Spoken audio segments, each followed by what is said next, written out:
Padahal di dalam Al-Quran kata akal yang merepresentasikan fungsi otak diulang sebanyak 49 kali sebagai bukti bahwa Islam sangat serius mendorong manusia berpikir dan mengembangkan kualitas otaknya. Lebih dari itu, pendidikan Islam bahkan belum menerima sepenuhnya bahwa akal merupakan fungsi luhur otak sebagaimana dijelaskan dalam neurosains, khususnya neurofisiologi.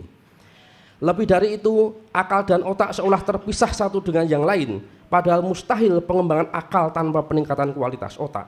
Taruna Ikram menyebutkan bahwa otak merupakan permata dalam mahkota tubuh manusia.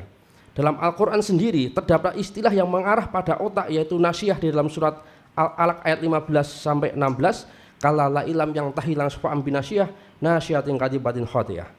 Tetapi sebagian besar mufasir memahami nasiyah sebagai ubun-ubun semata. Dalam ilmu bayan terhadap majaz mursal yang dapat digunakan untuk memahami istilah ini lebih luas, tidak hanya ubun-ubun tetapi termasuk di balik ubun-ubun, yaitu otak, tepatnya korteks prefrontal. Dalam hal ini keberanian tafsir Salman yang menakwilkan nasiyah sebagai sistem syaraf pusat layak mendapat apresiasi yang tinggi.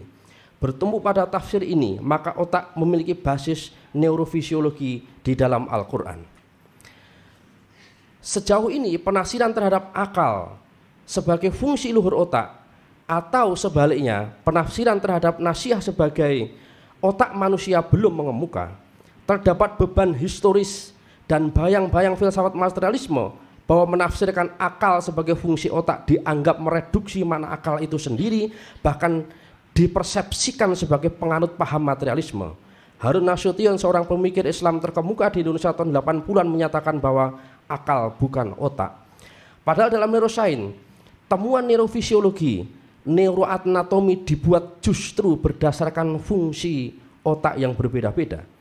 Fungsi luhur otak dalam neurosains sama dengan akal sebagaimana yang dijelaskan dalam Al-Quran. Bahkan teori memori dalam neurosains sangat relevan dengan terjemahan eksplisit kata akal itu sendiri.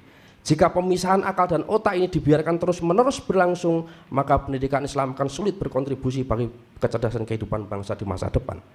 Hadirin yang berbahagia, dalam bidang neurosains, khususnya pendidikan Islam, terdapat paradok yang sangat menggelisahkan.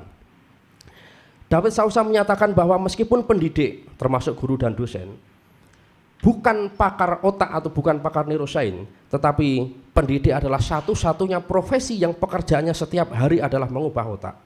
Tetapi Robert Sylvester menyatakan bahwa selama berabad-abad pendidik mengubah otak tanpa ilmu otak sama sekali. Bahkan Alfering melontarkan kritik yang sangat pedas dengan menyatakan bahwa selama ini pendidikan, termasuk pendidikan Islam, tidak memakai otak. Mudah-mudahan tidak ada adik-adik.